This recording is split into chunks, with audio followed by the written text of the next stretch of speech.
my life was to take a job working for President Trump. And I just threw myself into the challenge. I worked very, very hard. I began as a speechwriter. I was writing speeches and letters and proclamations and messages for President Trump and First Lady Melania Trump. And then again, God's plan. He walks into my life and led me to interviewing with the next press secretary, Karoline Leavitt. She was hired by President Trump. And then God's plan led me to her office. And I interviewed with her. She hired me on the spot. And I was appointed as an assistant press secretary to the President of the United States and to Karoline. And we went to that.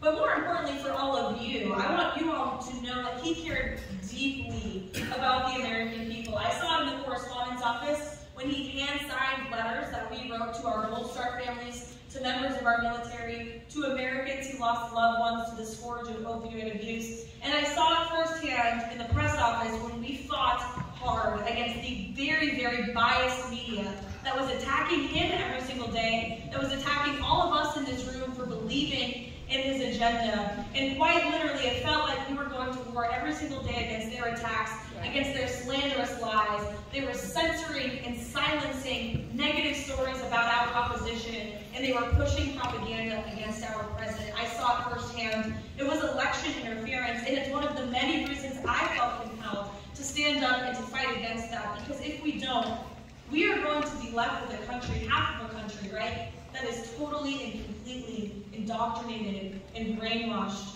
by the left. Right.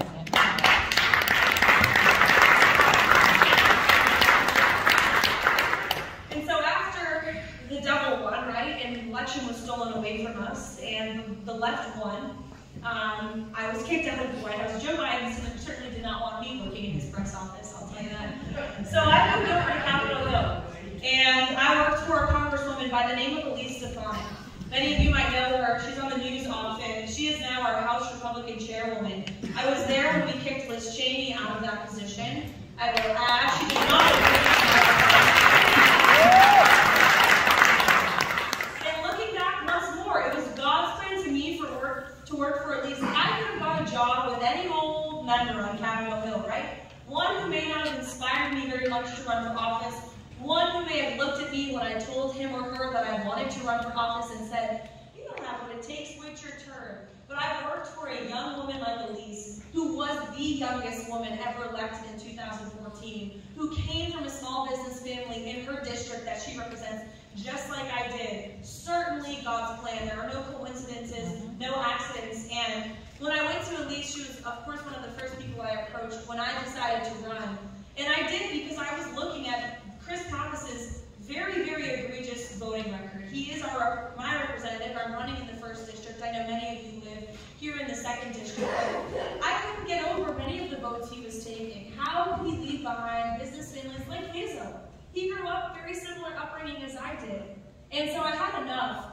And truthfully, what really compelled me to run was a lot of prayer, a lot of discussion with my family and my close friends, knowing it would be a major sacrifice, knowing I would be giving up the life I had worked pretty hard for, the young career I was building, but